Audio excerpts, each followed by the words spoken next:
James Stewart as the six-shooter.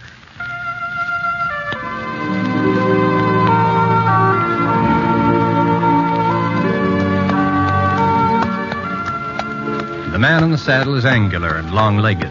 His skin is sun-dyed brown. The gun in his holster is gray steel and rainbow mother of pearl. The handle unmarked. But the gun has killed and the man has killed. People call them both the six-shooter.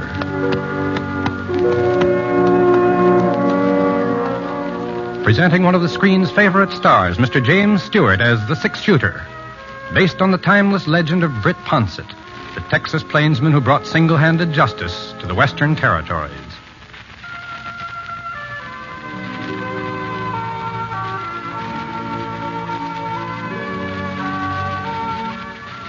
I had figured on going through Clay City. It was an hour out of my way, and I was already a day late to the Jefferson Ranch where I'd signed on for the roundup. But when Scar started limping from a loose shoe, didn't have no choice. We had to head for the nearest blacksmith shop, so we turned north.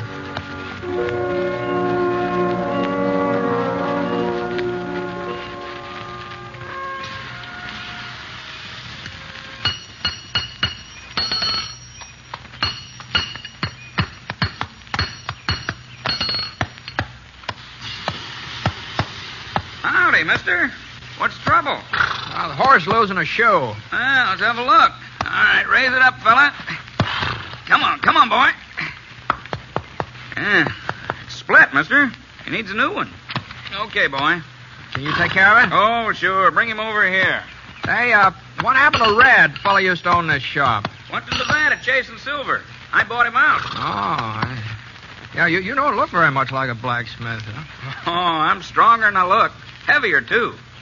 What do you think I weigh, mister? Oh, I don't know. Go on. Take a guess. 120? 30? Well, no more than that. You a betting man, mister? Well, sometimes. Well, I say I weigh over 130. If I don't, you get the new shoe for nothing. If I do, you pay me double. What do you say? You got a set of scale? Don't need no scales. What do you say, mister? Is it a bet? Well, don't seem to be no way of proving it. All you got to do is lift me up. Now, you look like a man who can judge weight. What do you say? Okay, all right, it's a bet. All right, mister, just heist me. If you don't think I weigh more than 130, the shoe is free. All right, I never tried to judge a man's weight before, but all right. There we go. Well? Oh, I'll be dogged. I'm packed solid, mister. Real solid. You're packed tighter than a steer. You must weigh 150 pounds. Yeah, you see? What did I tell you? 158. The horseshoe's going to cost you money, mister, but you ain't the only one. Ever since I bought the shop, there ain't been a stranger come through Clay City but what he paid double for his first horseshoe. He ain't sore, mister. No, that was a fair bet. Sure it was. I told you I was heavier than I look. That's what folks call me, Heavy Norden. My real name's George, but everybody calls me Heavy. What's your name, mister? Ponset. Britt Ponset. Fella they call the six-shooter? Well, doggone it. I've heard about you, mister. I've sure heard about you. Oh, would have recognized you if I'd have noticed your gun. Sure is fancy, ain't it? Hey, do you mind showing it to me? No. Here, catch. Hey, real fancy. Just like Sheriff Schofield said. He says he's seen you fire 6 shots with it while Whitey Jackson was getting off his first bullet. That time down at Eagle. Well, the sheriff kind of likes to build up a story. Oh, he swears it's the truth. Here's your gun, Mr. Ponset. Thanks. Sure. You was mighty quick in getting into Clay City. How'd you hear about it so fast? Well, to hear about what? The holdup at the Fargo station last night. Ain't that why you come? Nope. No. I was headed past town. I turned off because Scar got that loose shoe. Well, now, ain't that a coincidence? Fellow holds up the Fargo office, kills one man, maybe 2, gets away with $5,000, and 12 hours later, you ride into town. Well, they got any idea who did it? Nope, not a single solitary one, from what I hear. Like I say, the deputy agent was dead when they found him. Other fella, Fred Wilmer, a friend of his, got shot up pretty bad. Ain't done no talking yet. Doc says maybe he never will. Did Sheriff Schofield take out a posse? Nope, ain't nobody to go. Most of the men signed up for the Jefferson Roundup. Left town day before yesterday. Here, the Jefferson Ranch is paying good money this year. Yeah. You seen the sheriff this morning? No, not lately. Might be over to his office. I think I'll walk down that way while you're fixing up Scar. Sure, Mr. Ponset. That's a darn good idea. Sheriff Schofield will be real glad to see you.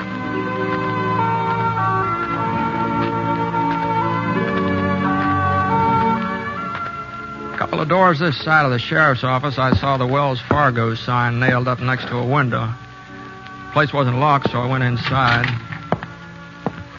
One of the chairs was upset, and there was some damp stains on the floor. The cast iron safe against the wall was standing wide open, so I kicked it shut. Went out in the back stoop. There was some more blood on the steps, and then just red mud. Right at the edge, I saw the hoof prints. They trailed off along the side of the creek. Whoever made them headed west. The horse had been wearing one shoe different from the other three. A sharp rock must have cut into it sometime or other. Not enough to split it, you understand. Just enough so that the print left a jagged line, like fancy handwriting.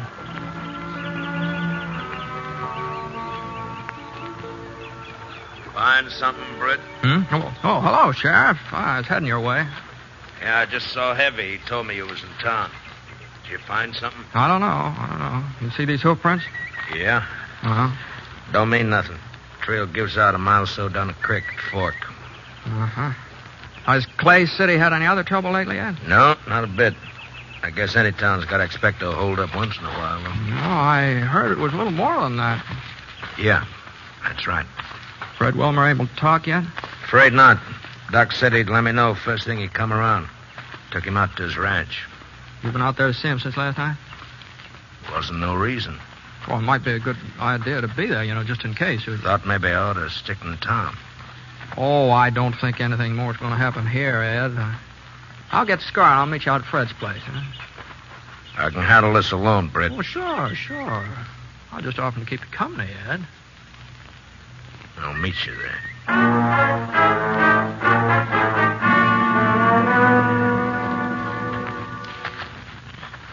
He's all fixed up, Mr. Ponset.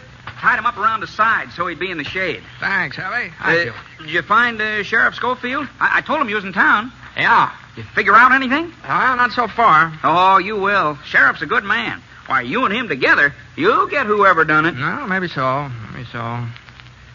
You're the only blacksmith round here, ain't you, Heavy? Only one for 40 miles. Uh-huh. You ever see a horse with a shoe that's got one jagged edge, left hind leg? A lot of shoes got jagged edges, Mr. Ponset. Yeah, well, I'll show you what I mean. I ain't much of an artist. Now, here, it kind of looks a little like this. Seems to me I seen a shoe like that just the other day. Oh, sure, I remember. Told him he ought to get a new one for it. Ben Schofield, that's who it was, just the other day. Ben? The sheriff's kid. You know him, don't you, Mr. Ponset? Oh, sure. I ain't seen Ben in a couple of years. Oh, you wouldn't recognize him if you did. He just sort of growed up overnight. Yeah, I guess he has.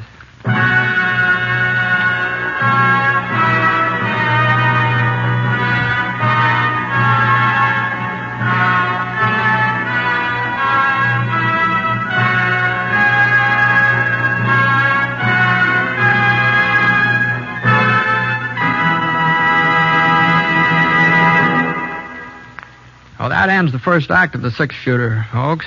Hope you're enjoying the show. Before we get on with it, I'd like to tell you a little bit about how I happen to be doing this program. I've been lucky enough to do quite a bit of radio acting before, but I've never had a program of my own. The right thing just didn't seem to come along, at least not until the six-shooter. You see, I've made several stories of this kind for pictures. That is, honest, legitimate stories of the West, and I hope that this series can offer the same type of enjoyment with the same integrity.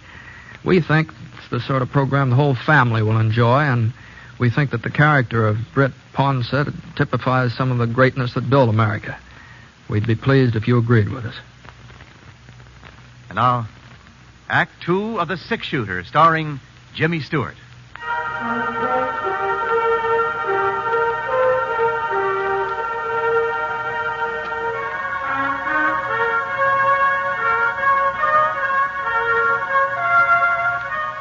Sheriff Sheriff Schofield was sitting on Fred Wilmer's porch swing when I got there.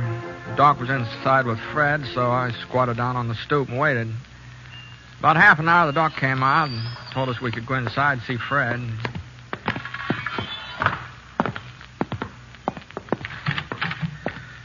Fred was lying on a cot, breathing hard. The white cloth across his chest was stained pink, and his voice sounded like it was full of air. We was just sitting in the express office talking, Sam and me. Didn't hear the back door open. Must have left it unlocked. Turned around, and there he was, holding his gun on us. Did you get a look at him, Fred? Handkerchief over his face, Sheriff. I couldn't see nothing. Just the gun. They told Sam to open the safe. There wasn't nothing else he could do. Sure. He took the money, walked over to the door, Yeah. looked at us for a minute, and then shot. Didn't have no reason. He hit Sam in the face and hit me in the chest. He didn't have no reason. Take it easy, Fred. Take it easy now. Just like he enjoyed shooting at us. That's how it was, like he enjoyed it. Maybe he was scared. Oh, he wasn't scared, Sheriff. He didn't have no reason. Thought he killed us both. Then he started down the steps. I got my hand on the shotgun and let him have it. You hit him? I don't know. Maybe he gave a yell and rode off. What kind of a fellow was he? Was young, old? I couldn't see his face. Young fella, I'd say, though. How young? 17, 18, full grown. Was he tall, short? Medium. About the size of your kid, Ed. About that size. Got enough for you, Ed? Yeah, that's enough. You think you'll get him, Brett? Sure, Fred. Sure. Come on, Ed. Didn't have no reason to shoot, no reason.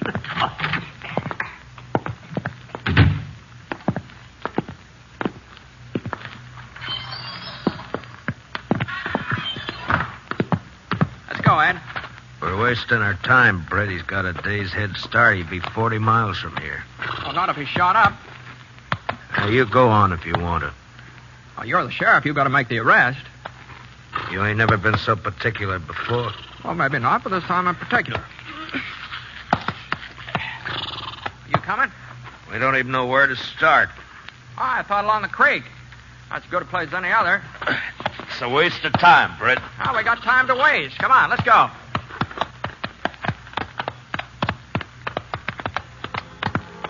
We picked up the trail along the creek and headed west. It wasn't hard to follow, and every once in a while we'd see a few drops of blood spattered against the shrub bush.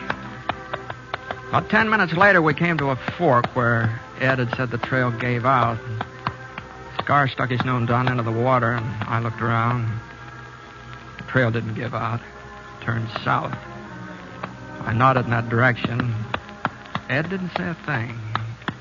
Just followed. At about 5 o'clock, we stopped to eat. El built a fire, and I opened up a couple of cans of beans I had in my roll. Oh, you ain't hungry, Ed? It's early for supper. Yeah. Ed, I talked to Heavy before I went out to Fred's place. I asked him who had a horse that would leave a mark like the one we've been following. So? And he said Ben did. Your son, Ben. I thought you ought to know that. A lot of horseshoes leave the same kind of mark. Fred said it was a young fellow. It wasn't Ben. Where is he, Ed? Jefferson's ranch, working on a roundup. He left Clay City day before yesterday. Couldn't be Ben.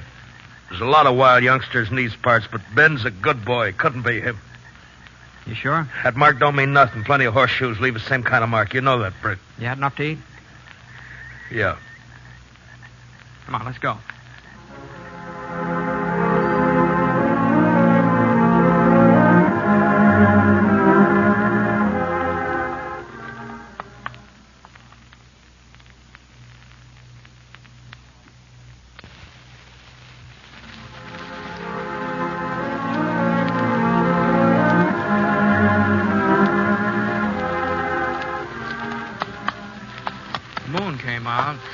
Thin, yellow. Not real bright, but enough so you could follow the trail. But about 3 miles, there wasn't no blood. He must have wrapped something around the wound.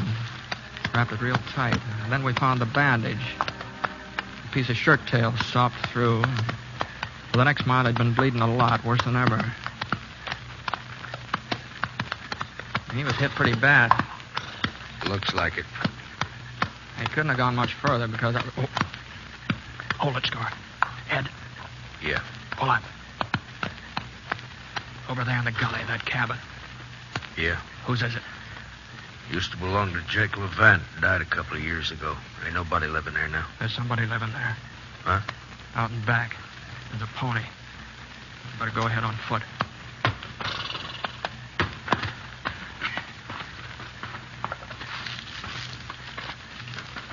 Britt, Yeah? we're going to take him alive, ain't we? If we can. We got to take him alive, Britt. It's Ben. I don't know, Britt. Not for sure. It could be Ben. It could be. Where's he been the last couple of days?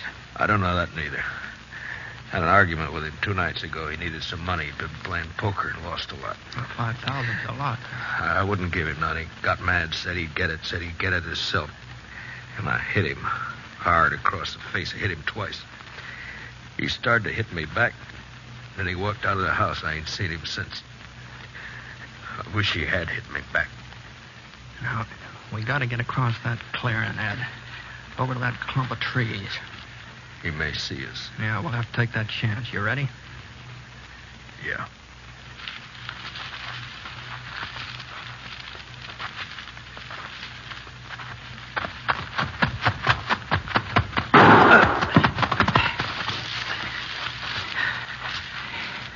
You all right? Sure. We'll stay in these trees for a couple of minutes. Okay. And then we'll rush him. Ain't gonna be easy to take him, Ed. Now that he's spotted us. You ain't gonna kill him, Britt. I ain't gonna let him kill me. It ain't his fault, Britt. It's mine. You know that ain't so. No, it's the truth. It's my fault. You didn't raise him to be a killer, Ed. Maybe I did, Britt. I was the sheriff, seeing that everybody kept close to the line, seeing that everybody lived honest, especially Ben. I broke him, Britt. Broke him like you break a wild horse. I tried to take all the fight out of him fast. You know what happens when you do that to a horse? He gets tame, but the fight's still there, and someday he turns wild again. I'll rush him alone, Ed. No. Stay here, Britt. Well, Sam Norton's dead. Maybe Fred Miller, too. Killing Ben won't bring him back. He's my son, Britt, my only son. You don't have no kids. You don't know. I'm sorry, Ed. No, we're going back to town. Not without him. We're going back. Now, you can outdraw me, Britt, but I'll still have time to get a shot off. I'll try to get him alive, Ed. I'll try. No, don't turn your back on me, Britt. Don't be a fool. Don't make me do it, Britt. I wasn't being brave. I knew he wouldn't shoot. A man like Ed Schofield just don't change overnight. You can figure a man like Ed. That's what I thought, anyway. But I hadn't figured what would happen next. I haven't figured on him running out into the clearing, standing there in the moonlight, gray against the black sky. Ben! It's me, Ben! You're dead! Can you hear me, Ben? Britt Ponson's coming after you. Throw out your gun, Ben! Britt Ponson's coming! Now listen to me, Ben! It's your death! I saw him go down, real slow, like his legs had buckled under him. I couldn't tell how bad he'd been hit. He rolled down a gully out of range, and I crawled forward. I pushed myself past a couple of rocks and head toward the back door. The kid was in the kitchen. I couldn't see him, but I could hear him moving around, going from window to window, looking out, waiting for me. I slid past another rock. I could run for the door or wait. The kid made up my mind for me. I slipped down fast, and the bullets nicked the rocks. The kid had good hearing. He knew I was right there. I took up my gun and waited. I knew he'd get nervous first. Young fellas always do. I wasn't so young. I could wait. It wasn't more than 5 minutes before the door started opening. His pony knew I was coming, too. He started for the horse. I aimed at his leg. For a second, he stopped moving and just hung in midair like a hawk. Then he sprawled forward out of sight behind a log. I raised up a little and hunched myself along the side of the cabin. Everything was quiet now, even his pony. The moon went behind a thick cloud, and I came around the corner of the cabin. Suddenly the moon came out again, just in time for me to see his .45, just in time to see him coming up over the top of the log. His revolver slipped out of his fingers, and I saw him trying to reach for it again. He couldn't make it. I stood up and walked over to the log. The kid was lying face down, gasping for breath, little short gasps. He pulled himself up onto the flat of his hands, and then he passed out. I turned him over with my foot, and I looked at his face.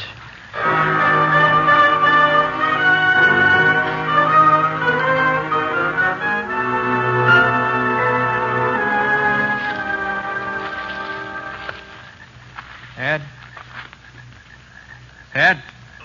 Over here. Where'd he get you? In the shoulder. I'm gonna be all right. Britt, is he... Did you have to... He ain't dead.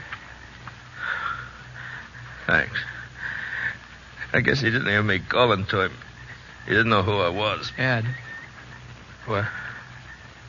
Ed, it ain't Ben. What? It ain't Ben, Ed. You sure, Britt? Yeah, this kid's got red hair. There ain't no reason to lie to me, Britt. I ain't shot up bad. No, I ain't lying. I knew it wasn't Ben while I was going up after him. I knew it. What are you talking about? Hey, just come to me. A man don't change overnight. Neither does a boy. If it ain't Ben... Lots of tough kids in these parts. You said so yourself. Where do you suppose Ben is? Where you said, Jefferson's Ranch, working in the roundup. They pay good. No. A boy don't change overnight, Ed. Huh. You able to ride back to town? Yeah, sure. I may have to take it a little slow. I'll get the kid. Britt. Yeah? You know something, Britt? I couldn't believe it was Ben neither. Not when he shot me. I just couldn't believe it.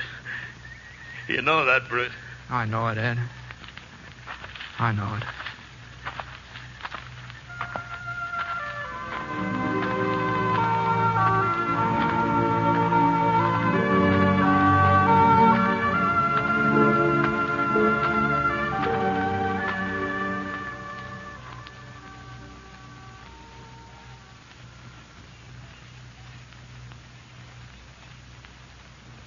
Well, that was your first meeting with Britt Ponsett.